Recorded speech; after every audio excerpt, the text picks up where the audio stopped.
Hello, everybody, and welcome to this episode of Event Icons. I'm Brandt Krueger. She is Lindsay Martin-Bilbrey, and today we are going to be exploring life on the road. We've both just come off extended road trips going back well into May.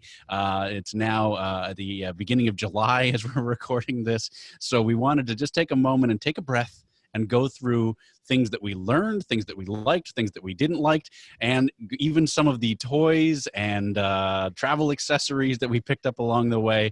And we're going to do that right after we kick that intro. It's Wednesday at 5 p.m. Eastern, so you know what that means. It's time for another episode of Event Icons. Presented by Endless Events. The show where you get to ask the icons of the events industry anything. Just go to www.event-icons.com to ask questions. Our iconic guests will answer them live during the entire show. Before we get started, the more people we have watching, the better the conversation. So please help share Event Icons on Twitter, Facebook, and LinkedIn. Just tell your friends to watch at www.event-icons.com. Now, without any further delay, this is Event Icons. All right, so we're back and we're going to be talking today about tips and tricks from life on the road. We're both a little slap-happy because we've spent the better part of the last month on the road, some of it together even, as we were actually able to be in Frankfurt with IMEX Frankfurt doing the live shows from Event Icons there. So we got to spend some of the time together on the road. Welcome and thanks for joining me today, Lindsay. I think this is going to be a fun one. I do too. I'm excited. I think that based off some of the conversations we had while we were in Frankfurt, we tend to travel very similarly in some random ways. First of which is we don't do well without coffee. And you'd be surprised to learn how many places coffee is either in short supply or they make you work for it. You're absolutely right. And so the final week and a half of my voyage over that lasted probably 6-7 weeks, the final week and a half that I had was actually in Las Vegas at a fairly prominent resort. It's one of the higher end resorts. And one of the things that drives me nuts about Vegas is the fact that so many of, especially the high end resorts, don't have coffee makers in the rooms. And, I need, and I mean need, that cup of coffee in the morning. I mean, even in the hotel in Frankfurt, they at least gave you like the instant and the kettles. And I actually really like those. I love those European kettles because it's that 220 voltage, just makes that water go from 0 to boiling in about 15 seconds. To 900 Kelvin. Yeah, love it. So you're just like...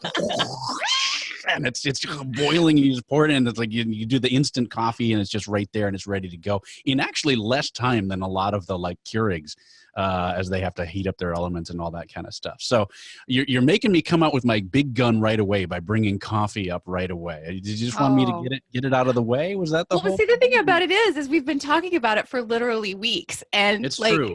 Everybody else has seen it. It sounds so dirty, guys. It's not, but he keeps telling, and then he goes, and it fits in my Pelican case. Right. And right then and there, y'all, I had a lot of jealousy. I wanted one, and it's something that every travel girl needs. Is what I'm saying. So I stacked up all of my other stuff on top of the Pelican, so I need just a moment. So you have to vamp for just a moment while I rearrange all of my travel accessories. All right, I like it. So one of the reasons we started thinking a lot about this is we were actually talking about what snacks are best in the travel lounges. And I was actually having a conversation with somebody else about this recently, and we were talking about because he flies Delta all the time and I fly American, and he was like, oh, look at that, they have Rice Krispie treats. And it was right before Memorial Day, and I was like, are they multicolored Rice Krispie treats?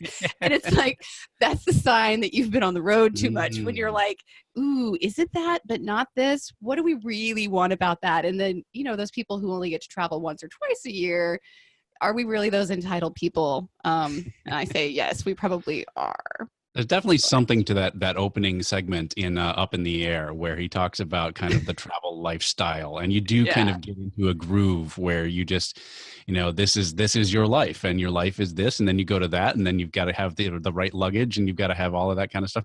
So speaking of luggage, I'm going to show you the Pelican 1510, which is the standard carry-on sized Pelican. So this is what that's the standard as usual, as most good techies. I've got it decked out with stickers.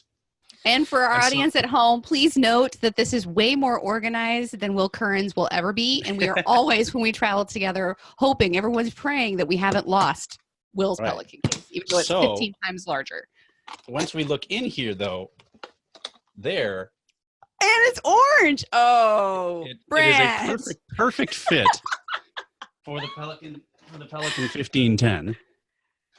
And this is the Chilux, not Deluxe, it's Chilux Keurig knockoff coffee maker here. So you've got the, you can pop the top, you pop in the little Keurig thing, drop in the water. It's basically the equivalent of the hotel Keurigs that you see where it's a single serve thing.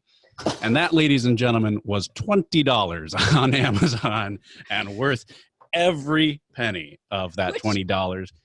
I think that's actually also a valid point, because if you think about how much it costs for a Starbucks coffee or for whatever passes for the hotel coffee, you are paying minimum $3 to $7 for black Americano. I was just so I started traveling this year, March 1st, and then I came home right before the meeting show. So mid-June, June 24th. So almost a solid 3.5 months, 4 months. And my last bit of it was all European. And I just was like, I don't like Folgers, but at this point, I just want a Folgers cup of coffee. I can't drink any more of your Americanos, delicious as they might be, because my American self just needs the coffee. So let's start here and kind of maybe get a little focused. So think about like your top 3 to 5 things that you have to have when you're traveling, Brandt. Like, what are the things that if you don't have it in your bag or have it in your mindset, you aren't able to like live right on the road? Well, coffee is number one, right? So literally in stock in my suitcase, every suitcase that I own, I've got 5 or 6 of those instant packets, right? So the worst case scenario is that I have to turn on the hot water really, really hot, or as hot as it will go. And then I can at least have a lukewarm cup of coffee. So like literally that's kind of the number one thing that I have to have when I travel. Right. For those that have known me for a while, have read maybe some of my blog articles or heard me talk about it on this show, one of my main things over the course of the last several years is trying to make my road life and my home life as similar as possible. So really trying to hone in on, okay, what are the things that I can transfer between these two things to make them as much the same as possible, so that we're not in this, weird zone of like feeling like we're on vacation or anything like that. So trying to eat as similarly as possible, trying to drink as similarly as possible. We want to go out and have a couple drinks because we're with coworkers or clients or whatever, but as much as possible, trying to zoom that in. So that's a long way of saying when I start looking at the things that I need when I travel, it's a lot of the same stuff that I have at home. So making sure that I've got all the same soaps, right? The same lotion that I use to shave my head, the same aftershave, all of that little stuff that makes home, rather than just using the little bottles that they have. And I know a lot of people that do that. They're like, well, why would I want to bring it? They always have conditioner. First of all, that's changing, right? We're already seeing some laws being put into place to ban these tiny little travel size things from hotels because of all the waste that's involved. So first of all, that's changing. Second of all, maybe I don't want to smell like lavender, flower petal, honey infused. Some of those hotel soaps and things are really kind of weird. They've got a lot of like weird things jammed in there because if you put a lot of organic ingredients on the top, it sounds expensive. That kind of thing. So that's when we talk about the things that I need the most, that's a big part of it. I have lots of little gadgets that I've literally carried with me for years, so I don't know if that kind of counts or not, but always good to have extra power. So this is my little 4 outlet power strip. It's made by Monster. It gives you, about a 12-inch cable reach, which is usually enough to just plug in a laptop and a phone and a couple of other things. Also, that's great for European travel because then you only need one adapter. So if you do need to run things off of standard power, you can just plug the one, or most electronics these days will auto switch between 110 and 220.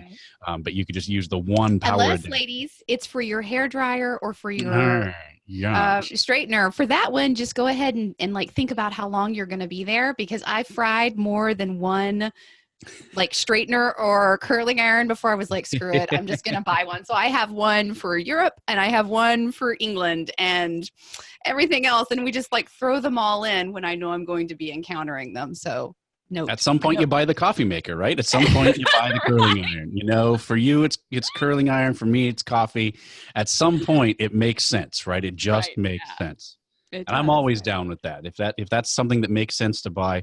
And another good thing is just a nice compact Bluetooth speaker. This is another one that I'm a big fan of.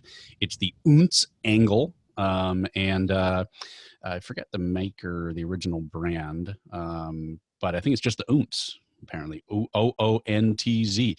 But it's got a little bit of bass to it without being too big and clunky. And the battery life is really good. So it's nice for podcasts and stuff like that around the hotel room. So those are kind of my biggest things. Otherwise, it's dumb little stuff. It's like, make sure I've got an HDMI cable so I can patch into the TV and watch movies on the big screen as opposed to on my little laptop screen. A lot of little things like that. And internet cable, I think, is a highly underrated thing to jam in your bag. Just making sure you've got an internet cable. So I'm kind of looking through my kit here, and I've got this nice one that's like an extendo internet cable, so you can, it's nice and compact in the bag, but then when you need one, you've got it. The Wi-Fi at the hotel in Vegas was not great, but I found the actual plug-in cable. Not only was there not a walled garden that wanted to charge me, it was wide open internet connection, and it was 90 megabits up and down. It was like a raw tap to the internet. I was downloading something and it like took a second. I was like, oh, it must have errored out. No, it's just 90 meg up and down. So you found the pipe and you were just drinking the keg of glory. Right. Exactly. It's the secret tap into the internet core in a hotel in Vegas. All right. So that was me babbling on for a while.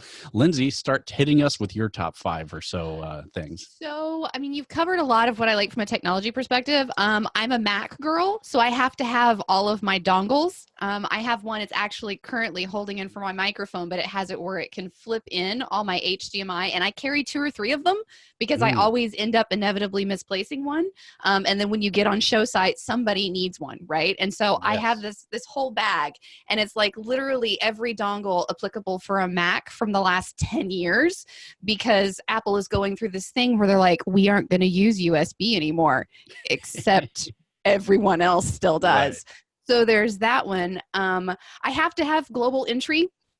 And then I had gone ahead just because of some of the international travel I'm doing, so that there's not pre-check or global entry over in most European airports. That's a little bit different, but like Abu Dhabi and Dubai, Hong Kong, they have an extension of the Trusted Traveler Network. Canada does too. We do a lot of travel back and forth with theirs. So it's just those little things that you can do, because it's bad enough to stand in the customs line. Anything you can do to kind of speed that up and make sure that as you're getting through and processed, you have that one. Snacks. Every event planner and event prof knows that the food at all of the things, if you are actually running the event, Lord save you, you won't get to eat. And you're always hungry, even if the venue is helping, send you food on the fly. And it's always too late for room service, right? And this was something at 2 or 3 of the hotels I was at over the last 3 months. Room service stopped at 9, or there wasn't even room service just because of where we ended up getting placed from a staff perspective. And so I'm always starving, and I go to like the after parties and the parties, and it's like copious amounts of alcohol and no food. And so you're like, I will only drink many copious amounts of alcohol in those social situations. So you're not that person. And now I just want some fried chicken. And I think it was funny. I was in India coming home, or not coming home, but like from Mumbai to Dubai. And I found a KFC in their food court. And I was like, yes, I'm going to eat you, KFC. You're delicious. And I had it for brunch, y'all. And it was amazing. And it just there wasn't mashed potatoes, but gosh, It was close. But, from Frankfurt, where there actually was a Chipotle and a KFC, but it closed at 8:00 at night. I remember that from Frankfurt. I'd get up in the morning and see the Slack messages from like midnight, 1:00. Hey, you guys up? Let's get some food. I know. I'm always hungry. No, I'm not. Ongoing. No, because you go to the thing. So food. That's a long way of saying that I carry snacks in my bag because I don't necessarily eat giant meals, but granola bars, anything you can do that's easily passed through customs, that's more than the peanuts you get on the airplane. Because even if you're in business class, it's just not enough food to keep you going from as hot as I burn. So food, do that. I like to bring my Starbucks cup because even though, coffee is a main priority, but it's just nice to have yours and to know that it's yours. And then you're being sustainable, right? Fiona loves us for saying this because you don't necessarily want to use the glassware sometimes inside the hotel rooms because it looks questionable, even in those nice, classy hotels. So I always bring that along with me, and I have to have that. And it's then a great the final point, and something that I forgot in my coffee binging is that I wound up going to a Walgreens and bought styrofoam cups because they wouldn't give them to me at the coffee shop downstairs, and I was like, the ones that they had were like a mug, like a Las Vegas mug. So that's a huge point. I think that's a great tip is if you've got a travel coffee mug, it's a good one to throw in if it's possible. Yeah. And then making sure you've got a good travel bag because, I really wasn't lying when I was like, I love your Pelican because, I have it's a European size carry-on blue Delsey bag and it is bright royal blue. And I've only met one other person in 3 years who's had something that color. And it's important because on some of the airplanes, even if they have to gate check it, you know what is yours, and to have it be well marked. I have business cards and reflective tape and things on my bag, luggage tag wise, so that my stuff remains my stuff. But inside my large carry-on bag, I also have an extra set of clothes that are business professional. I get a lot of flack from a lot of my friends because I travel in a blazer, a nice shirt, pants that I could roll into a dinner party in, and high heels. And I just, I go back and forth with what's on my feet because everyone's been there at least one time in their life when the bag didn't show up and you are due to go on stage, to go meet with the client, to go to the breakout session. There's a whole host of things. And so from a travel preparedness perspective, I'd rather have more crap in my carry-on and know for sure that I can show up and not feel underdressed than not have it at all. So. At some point, you'll have to remind me to show you the pictures of when my bag apparently got forklifted, if we can verb that, because it's got punctures that go all the way through from one side to the other. Oh my gosh. The frame was just like a twisted mass. It was one of those things that it got lost, and they sent it to the hotel, and it arrived when I wasn't there. So it just I came to my room and here was this daintily placed in the middle of my room, destroyed bag as if it had been run over a couple of times by a forklift and then punctured by a forklift. So I'll have to show those to you at some point. Maybe we'll drop them into the show notes for everyone to see because it really was quite impressively destroyed luggage. No, but I think you bring up a valid point there. And take pictures. All of us have these crazy, insane stories. And if you follow me on Instagram, it's Lindsay the CMP. And then I think Brandt has one too. Endless Events, there's some, it's Will Curran. There's always great photos off of Will's from his travel adventures, especially his stories when he never shows up on time because of plane problems. But you can see the food, take pictures of things. It's a great way to remember where you've been because we do go to a lot of really fascinating, amazing places. One of the things that I regretted the most about some of my travel over the last 6 weeks is I was literally in so many hotels and destinations, even though I was doing these phenomenal site visits and meeting with incredible salespeople, taking place with some amazing tourist events. Someone goes, well, have you been to this place before? And I was like, well, technically, but I've been to the Marriott. Right. And, like there are several cities that I think several of us have visited multiple times, and we don't take time to decompress and maybe be slightly touristy about that. And I think it's a missed opportunity, because part of our job as event professionals is to talk to the attendees and like help them understand what's really cool about it. Should go to the Bean when you're in Chicago. What does the Albertina look like in Vienna?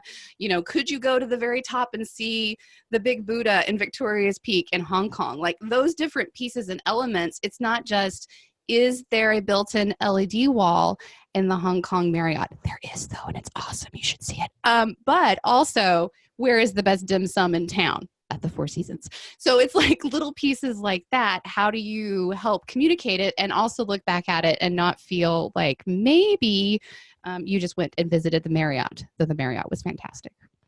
You brought up about 8 different things that I want to key off of, but I'll go off that last one first. And that is, it's fun when you do get road warriors talking to each other, because you do get those little tips and tricks. And I had a guy that he traveled the world working on cell phone tower equipment. So it's very specific cool. niche, but it's definitely something that's all over the world, right? So this was, I wonder how he's doing with the new 5G rollout. But anyway.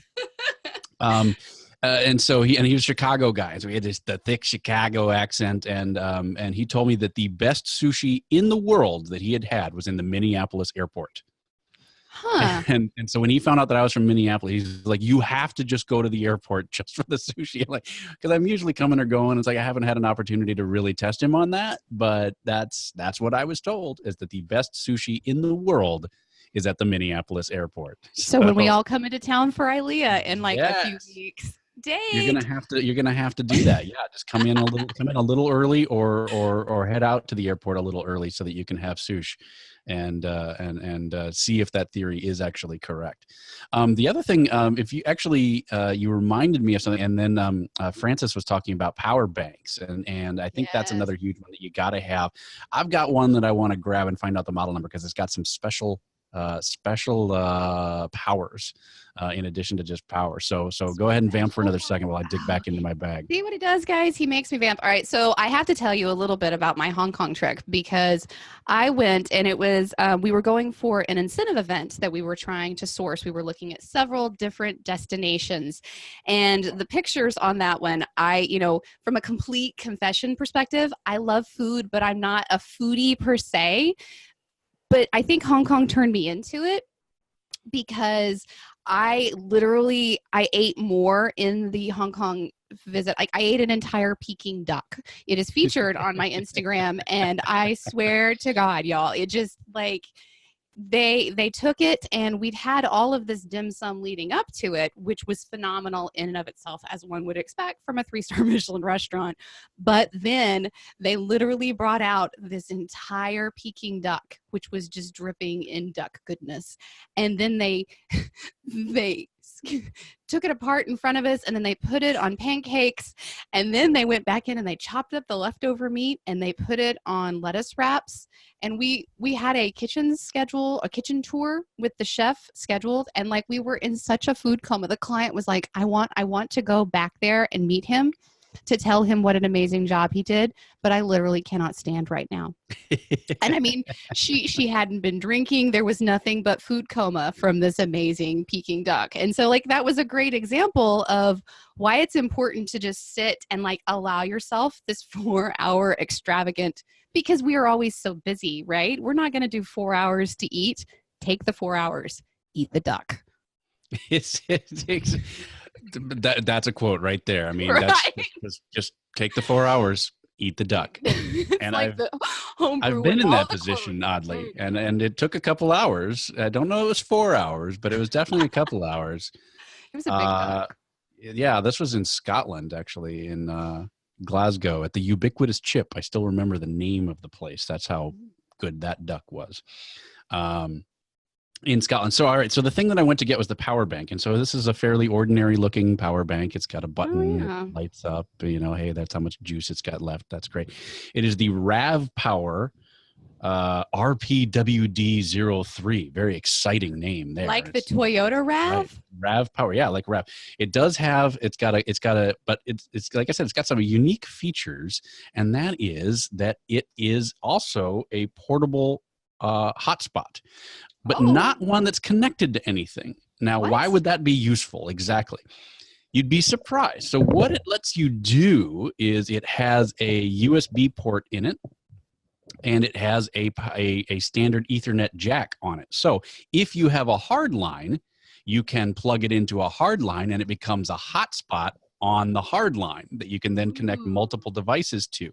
If you have an iPad that isn't very easy to get files on and off of, say you've got a PowerPoint on a USB or something along those lines. Guys, do you hear him? Right, this is not bitter AV guy talking. You can plug that USB stick onto there, and it becomes a file server that you can then hit without any other Wi-Fi network. So you're able to connect to this as a Wi-Fi network, open up the little RAV Power app that comes with it, and then you're able to access those files and browse that USB stick just as if it was an ordinary USB stick, which to this day, iOS still doesn't do. I've heard maybe some rumors in the new version of the beta that's still being worked on that you might have greater file access where you can actually do that kind of thing. So that's a really unique thing. It's also got a compact flash reader. So if you got something, a camera card or something like that, you could drop that right in there and be able to access those files. Now, am I going to use those functions very often? No, but it's still a battery pack, right? So it's just an ordinary battery pack that I can keep in my bag. It's not any bigger or smaller than most of the ones that are out there. And then it's got all of these other capabilities if necessary. So I thought that was an interesting addition to the Power Brick usage and abilities. So that actually brings up a really good point that just sprung into my head. What do you do for cell phone access? And I don't know, I mean, because a lot of your travel is domestic, right? Yeah, most of it, yeah. So, this is something that when we went to Frankfurt, did you use the normal plan? I'm not sure if you're AT&T or Verizon. Did you get a new SIM card? What's your normal habit there? Because it can get pretty pricey. And as people on their own, sometimes the company pays for it, but even companies don't like it when you bring home a $1,200 cell phone bill. So I have T-Mobile as my provider, and T-Mobile has a deal with most of the major carriers in most of the European countries and a lot of other popular destinations around the world, where it automatically connects, it automatically works, and they have reasonably priced phone calls if you wanted to do a phone call, which nobody ever does anymore. Like 10 cents a minute or something along those lines. And then the data speeds are throttled down to 2G. That's usually enough to check the web for something simple, check a Google Maps or something along those lines. So 90% of the time I just stick with that. And then if I need to do something a little more intensive, I wait till I get on a hotspot, or a Wi-Fi access point. So for me, that's actually perfect. And that's included. That's free. There's no additional charge. Oh, wow. It's just part of the T-Mobile service. And actually, if I need more than that, you can actually pay a flat day rate for to get the full 4G speeds, LTE speeds. I feel like there's a weird limit to that. Like, we'll only let you do that 4 days in a row or something, like some stupidly made up thing. That's probably a carrier agreement or something along those lines. I've never had to do it. I came really close in Frankfurt a couple of times when I just went to open up a map and it wasn't loading fast enough. And I was like, okay, well, I'll survive. I know where the hotel is. Yeah. I mean, I use AT&T, and we use the $10 global a day. And it's like, you could pay $10 a day for the life of it. But in certain places, like when we were in Dubai, or when I was in Dubai, most of the Middle East and Africa isn't covered. And so, we had to use the full passport plan. And even then, because of the way the regulations work there, they can just shut you out. And what I found interesting when we were processing through customs or passport control, they actually, part of Dubai's handoff is they stamp your passport and then they hand you a SIM card that you can put into your phone, or go and buy one that will give you up to a day's worth of access, which is interesting. And I'm like, I have never had passport. I mean, like, there's always the guys, like when you walk outside of passport control, they're like, hey, I got you a thing, right? But never actually the customs officer handing it off. So I thought that was fascinating. And Will Yeah, and I I were trust that talking, about as far as I can throw it. right? I was like, secret police, hello. Yeah, But you know, they're all watching you anyway, so you might as well get over that. yeah, fair enough. Will uses, I think, Google Fi, which I don't know that much about. So if anybody's watching live or going to be checking in later, if you've had a great experience with that or another one that somebody should be using, because we're all over the place and we would love to hear your feedback on what's the best SIM card or travel plan, please do write in, because that one is always changing and I think always top of mind for a lot of us, because these days you can't go anywhere without your phone, right? Yeah, I feel like Fi, because Fi straddles both the T-Mobile and Sprint networks. So I feel like Fi also has that connection where you can get the lower graded data. I think Will just went ahead and bought a SIM card anyway. Either that or he got an extra SIM card from Fi somehow. I think he's in But Ireland enough at this point. He just probably has a cell phone. yes. So, So one of the other things that you brought up earlier that I thought was worth just tracking back on is global entry. And so, for Yes. anybody that didn't know what that was, just to track back and make sure. So that's a service through U.S. Customs Border Patrol, but also is connected to several other customs agencies around the world. What it does is, originally that was the only way you could get TSA PreCheck other than through your airline. So you if you wanted to pay to have TSA PreCheck all the time, you had to do global entry. And I want to say it's $100 every 5 years. It is. It's still $100, and it's a very simple process. You go online, you fill out a form, you go and you do like literally a 2-minute interview at an international airport. I did mine coming back one time on a trip and had it and was approved in less than 2 days. So it's something that anybody who travels, especially if you do Canada and Mexico, even like it sounds silly, but it's just, I mean, it takes it and it trims it to nothing. I've absolutely had it save my bacon on multiple occasions. So it's nice coming back into the U.S. It enables you to do fast lane customs. You basically say, no, I don't have any chickens, and put your palm print on there, and you're off. And you hand the little ticket that says, no, I don't have any chickens in my bag to the guy, and he nods and away you go. But I've been in a situation where, like, we were running way behind and I had a connecting flight out of JFK and coming from an international flight, and the line for customs was out the door and down the hall. And I like leaned and saw like the nobody at the global entry and was like, and ran, got, and it was like in and out in like 2 minutes. And was able to run and make my flight. So it's definitely worth, if you are an international traveler, even if, because I think you can go through global entry no matter where you're coming back from. Right. And then as long as you're coming back from U.S. port. Yeah.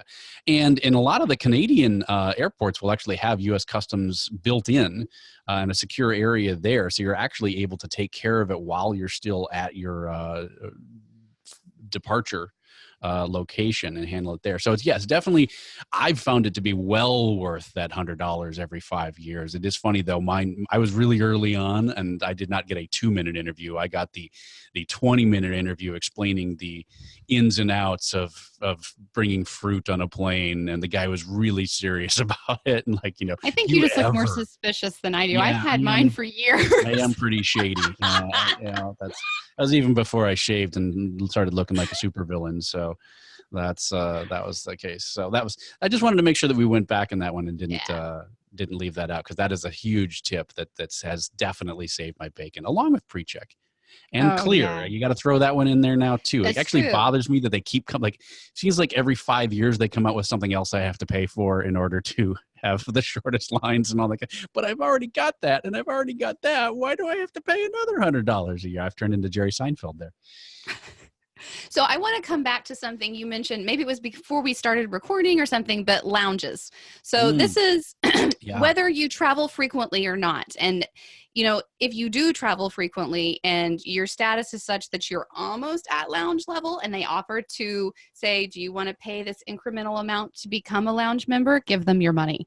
If only because, like, I think, you know, all of us have suffered delays and cancellations. I remember when we were trying to get to Frankfurt, there were so many storms and lightning and just nasty weather here in Dallas that my flight that was supposed to leave at 11 a.m.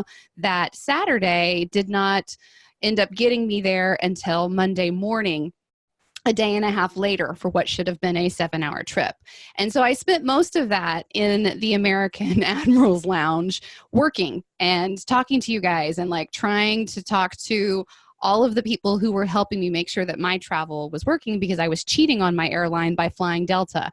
And, you know, that was one of those pieces that there are so many times, especially in a security conscious society that we are now, you don't necessarily want to flip on to the free Wi-Fi at the airport because it's kind of suspect and you don't know what's in there. And even if you have the best VPN known to mankind, nobody needs to be opening up their database or email with that kind of malware out there, right?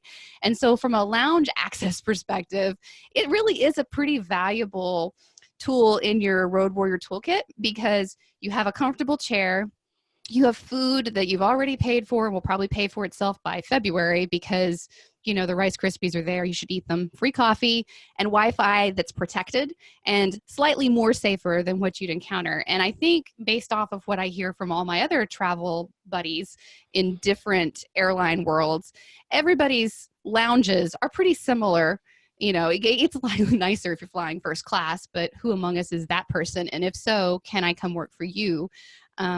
You know, like that's just one of those pieces where it feels like a lot of money sometimes, but if you look at all the money you spend on airport coffee, airport food, you know, listening to the crying baby next to you while you're on a conference call, just do it. Like I have never looked back once we made the investment. I don't know. What do you think, Brandt? And you found an inclusive lounge too, right? I'm in team lounge. I never thought I would be that person. And it's because it's not about that. It's not about the lounge excess. It's actually, like you said, for me, it's a cost saving. So it's basically, so I do the Delta Reserve card, credit card, which then gets you lounge access, but has I think $450 membership fee, which coincidentally is the annual fee for the Delta Lounge. Now, again, if that sounds like a lot, if you are in an airport more than 15 times a year,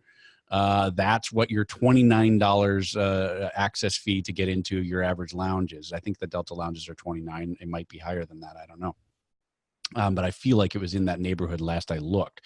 So the first thing that I did was the math of, okay, that's, you know, more than 15 times a year. Yes, I definitely am. You know, that's actually only 7 trips counting, you know, to and from.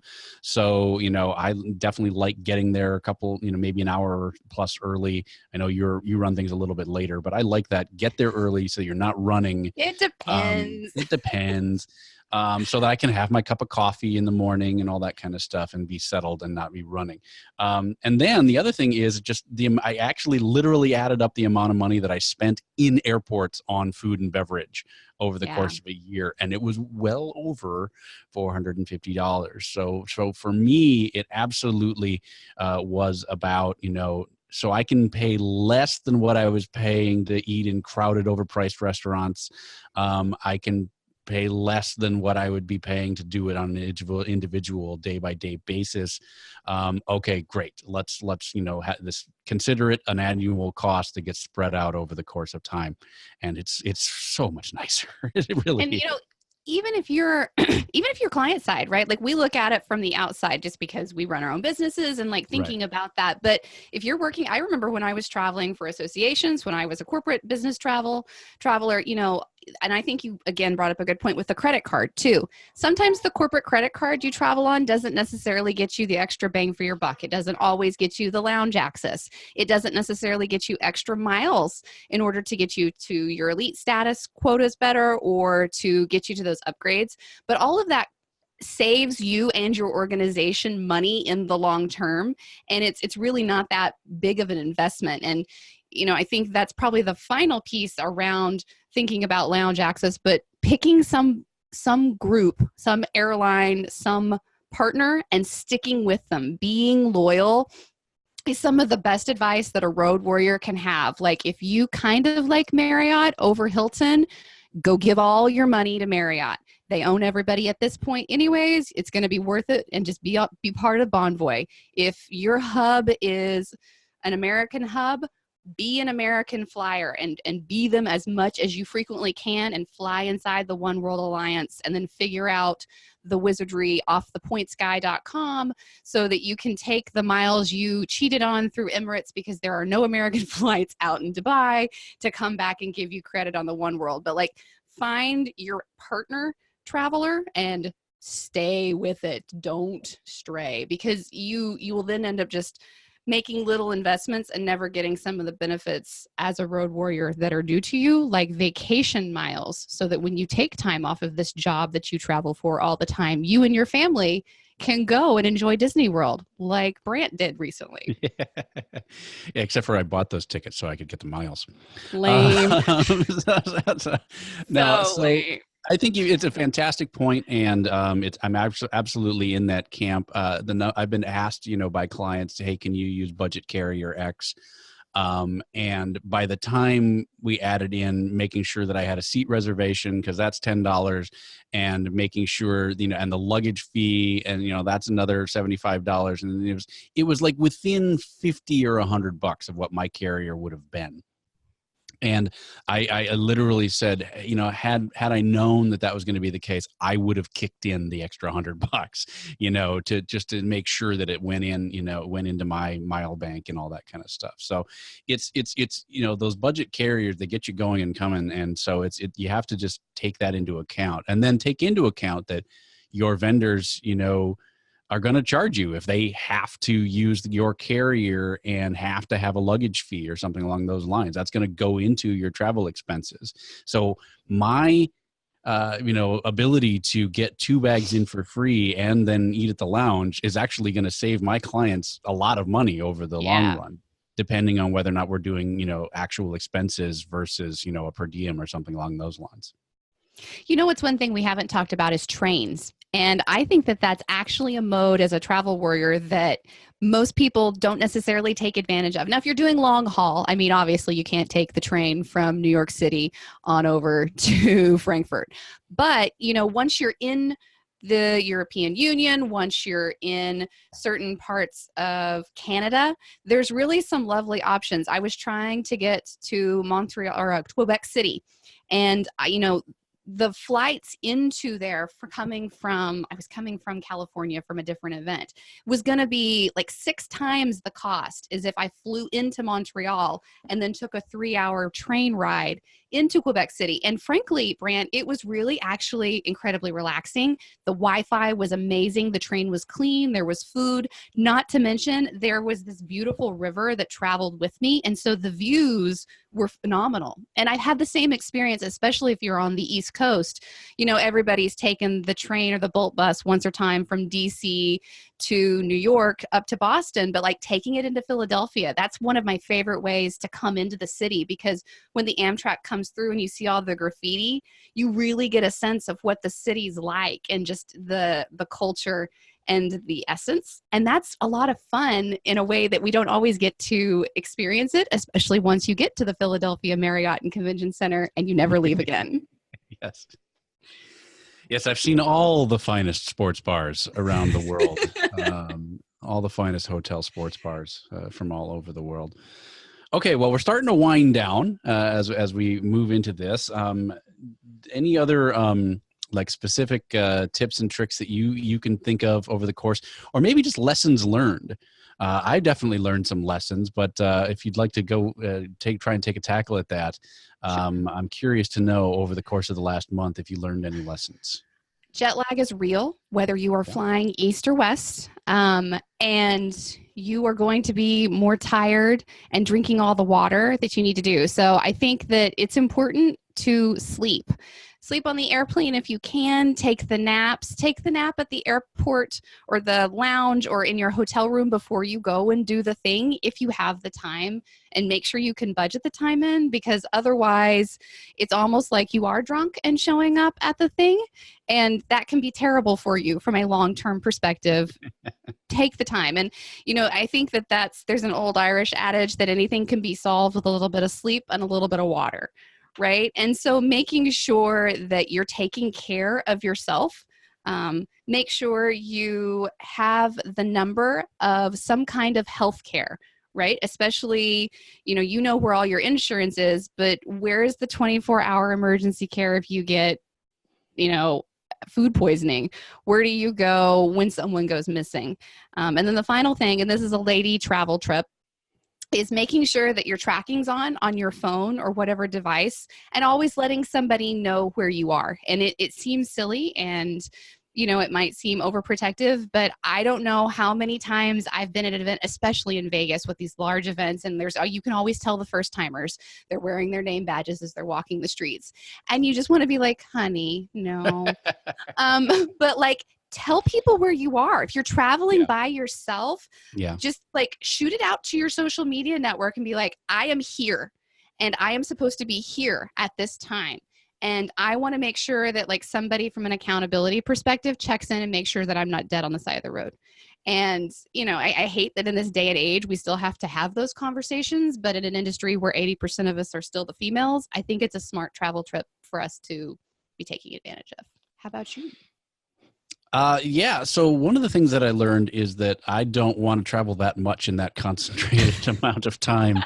Some of us are built for it a little more than others. And so about halfway through, I'm not going to do that again. I'm not going to take that many gigs in that short of amount of time. And it's not a money thing or anything like that. It's I was a broken human being by the time I got back. So I learned that definitely on the way. The other thing that I tried when we went to Frankfurt, and it worked really well, I felt, and I'm going to keep playing with it, because I read an article talking about one of the ways to get over jet lag is food. And so starting the further the trip, the earlier you start, getting your body clock on the food schedule for where you're going. So starting the day of when I left for Frankfurt, I started already thinking about, okay, it's about 7 hours off. So, I usually skip breakfast and then have a lunch and then have a dinner. So what I want to do is start shifting that off by 7 hours. So when I got on the plane, one of the first things they do is they feed you a big meal. Well, that would be 2:00 in the morning. Where we were headed. So I just had a dinner roll, and they were like, are you sure? I'm like, yeah, I just want a dinner roll and then crash. So get the sleep right away, because it's 2:00 in the morning where you're going. So start getting your body clock set to where you're going as early as possible. So I think international, the longer haul away, I think you should even probably start the day before. And I feel like that might have even been in the article. And then for even just when I was heading back and forth, because there was I was in Boca, and then I was home, and then I was in Orlando, and then I was home, and then I was in Vegas. And so, but even doing those quick bounces where it was just only 1 or 2 hours, just being really careful about, okay, I'm going to set my watch for where I'm going and start getting my body clock on that right away, and start thinking about, well, I wouldn't normally be eating at this time. I wouldn't normally be doing it at this time. And then trying to get back on that schedule. And that seemed to work really well. I felt like when I went to Frankfurt, I felt like I was on pace and back to my own normal self by the next morning, after we kind of got there early in the morning and then stayed up till 10 or 11 o'clock at night, and then went to bed and got up in the early, and then we were out. So that's kind of my jet lag tip that I've been playing with, and so far been very happy. Use compression socks? I mean, I feel like you don't. No. Yeah, someone was telling me when they were going to New Delhi recently that that's what saved them was the compression socks, and they've never gotten jet lag. Hmm. And I was like, huh. And I don't ever do it. And so I wondered. I'd be curious on the science on that. Yeah. How Yeah. compressing your feet can help you get over body clock issues. It I don't seems a know. little If anyone listening disconnected. knows, please help us. We're curious now. Yeah, yeah. So please, chat room. It's been really quiet over there, but again, it is holidays here in U.S. and Canada this week, so we did see a few people stopping in to say hello. But please let us know. #event icons. Why do compression socks work? If so, how? And is the science really sound on that? Please do let us know using that. The things we talk about. Yeah, there's a couple more kind of, I'm an equipment guy, right? So I've got a couple more things that we'll just I'd like the lightning round out a little bit as we wrap up. You mentioned dongles. I've got the one dongle to rule them all for Mac. So this is USB-C. And what I like about this one, it's got basically one of everything. So I've got VGA, HDMI, SD card, compact flash, 2 USB ports, a powered USB-C port, so you can actually keep the power running while you've got it in, Ethernet jack, and I think that's it. So, but you saw it here first, guys. What Brandt is getting Lindsay for Christmas? That and the RAV Power Pack. So it is an Aukey CBC55, and that pretty much covers 90% of all of your dongle needs when it comes to the newer Macs and their USB-C. Fun. By the way, once you go USB-C, you never go back. Nice. It's really quite nice to have my phone, both my laptops on USB-C, and I actually bought a USB-C to Lightning adapter, so I can charge my iPad on that as well, so I don't have to bring any more of that. So that's the one dongle to rule them all. In the darkness bind them. Then I've got because I was on the thing a lot, I didn't get a chance to use it. We talked about how being on the road, it felt like whenever we were doing an event icons, I was in a client rehearsal or something like that. So sorry if I missed all of you over the course of the last month. It's nice to be back doing this episode. That's been a lot of fun. So this is the scuba case. It's kind of hard to show. I'll back it off a little bit. It's about the size of an 8.5 by 11 piece of paper. But what I like about it, and some of it's going to fall out, so I have to be careful here, is this is my portable podcasting rig, and it all fits into these nice things. So I've got my microphone, my USB connector, my Ethernet adapter, my tripod, a microphone cable, and a USB cable all in one nice. I think this is the first time that my equipment rig is better than yours because mine's smaller and lightweight. Mine is a case link and it's a hard case, right? And so everything fits inside of it and it's slightly more compact. That's crazy. And I just tried to one up you. Thinner. Oh. So mine fits in my backpack better, right? So see, mine fits in my purse, so it works. When I throw the backpack underneath the seat in front of me, and now there's like an entertainment system box so that you only get about half of the thing in the seat in front of you.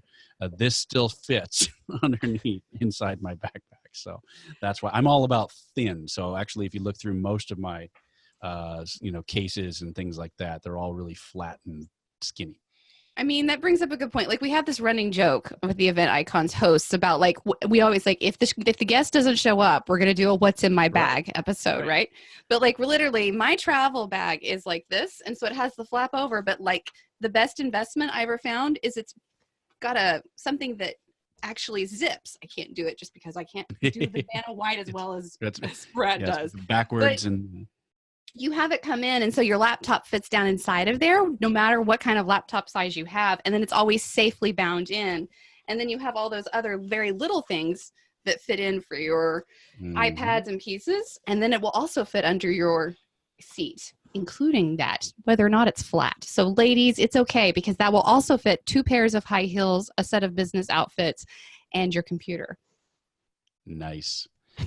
And I know Tahira's in Carry On Nation as well. So I mean, she was traveling around the world. She did what, 42 days? She fit a ball gown. Yeah. Like she did a carry-on, guys, and she did 42, something like that, days on the road, a ball gown, 17 to 30 different countries, and all with one bag. And one carry-on. Yeah, I want her to send me pictures of how she did it because I don't know, but it's hashtag life goals.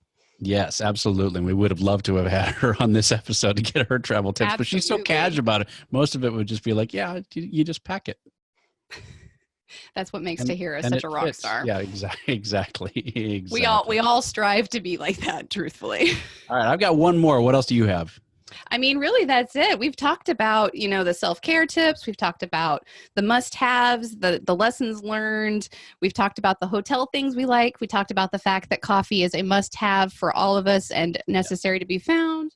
So, I mean, I think that we're rounding up on it. What's your big finality? Self-care is a huge part. Yeah, the coffee maker should have been the finale, not the beginning, but that's okay. It's all right. It's all right. So this is kind of an interesting one, and I don't know if I'll be able to do it. I'm going to have to swing the mic up. So basically, I've got this thing. This is about the size of a legal sheet of paper, so I'll zoom out here. So we've got, look, it's flat. It's a flat thing. What could it be? It's thin. It's flat. This thing. So now I'll see if I can do this because now it'll be performance pressure here.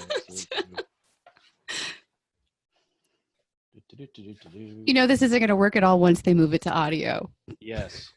So what I'm doing is doing some magic with this folding thing that looks like it's come on, do it. No, demo fail. For the audience watching at home, Brandt is trying to open up a box and failing miserably. And occasionally you see flashes of red and shocks of pain. Come on, you can do it, little buddy. It's the problem is, and if you don't do it like for a little while, it's like. Anyway, it's I'll spare you all. So this flat thing actually it's like an origami thing, and that's why I'm struggling with it. So if you flip it just the right direction, it becomes a stable 1 foot platform, a little bit more than a foot, probably 1.5 foot platform that you can put on a desk and put your laptop on it. So it becomes it's a portable standing desk. Really? So that's why I was trying really hard. And it's just one of those things, like you just have to twist it in exactly the right direction in order to make it go. And I'm struggling with that because it's like the trade show booths that they tell you, the magic ones where you just pop it open and everything springs out. Those are my favorite trade show booths ever. And it's one of those things that, like, if you just have, once you do it once, you're like, oh, right, that's how it goes. You just have to like open it up and then twist it. And that's what I'm struggling with. So thanks everybody. It was great for you to be here and lovely. All right. Let's leave on a positive note though. What's your one self-care tip that every road warrior has to have? The one self-care tip for me personally is that business of trying to make everything as much the same as possible on the road. That's my overarching tip for being a road warrior is all the stuff that you use at home is the stuff that you should use on the road as much as possible, to the point where I don't have an alarm clock at home because I use my phone as an alarm clock on the road. So I'm like, well, I should keep that consistent. So I use my phone as an alarm clock at home. I like it. All right. And my self-care tip is drink a lot of water. Water is always better. Yours is much better. It's much more specific. Well, no, I mean, I think yours is drink a lot of coffee and bring your own stuff. See, the thing about it is I cheat, y'all. I drink a lot of coffee, so I tell people to drink a lot of water. But I think that that's probably the best thing for us to end on about all of these things. And I kind of want to go back and listen to your tips to write down all of the tech tools. So thank you for sharing what's in your travel bag. And thank you. We'll try and dig up as many links as possible and drop them into the show notes as well. Thank you so much for joining me on this little journey, Lindsay. As always, I enjoy it so much. We'll be back next week, same time, same place. You'll need to sign up at event-icons and make sure that you're downloading and listening and liking us on all your favorite podcasts. If we're not on your favorite podcast, find us and let us know so that we can drop a hot episode on there and get you all tagged up. And we've got lots of shows coming up. We're going to be in Vegas again for IMEX Americas, so come and tell us your favorite travel tips, as well as let us know what episodes you love. And we'll see you next week, guys. Thank you for joining us for another amazing episode of Hashtag Event Icons. To catch all the bonus content, resources mentioned, and an invite to our Facebook and LinkedIn groups, Head to www.event-icons.com. Also, let us know what you thought about this week's episode. Share your biggest takeaway. Just tag your post with Hashtag Event Icons. We'd love to hear from you. Thank you again for joining us. We'll see you next Wednesday at 5 p.m. Eastern, right here on Hashtag Event Icons.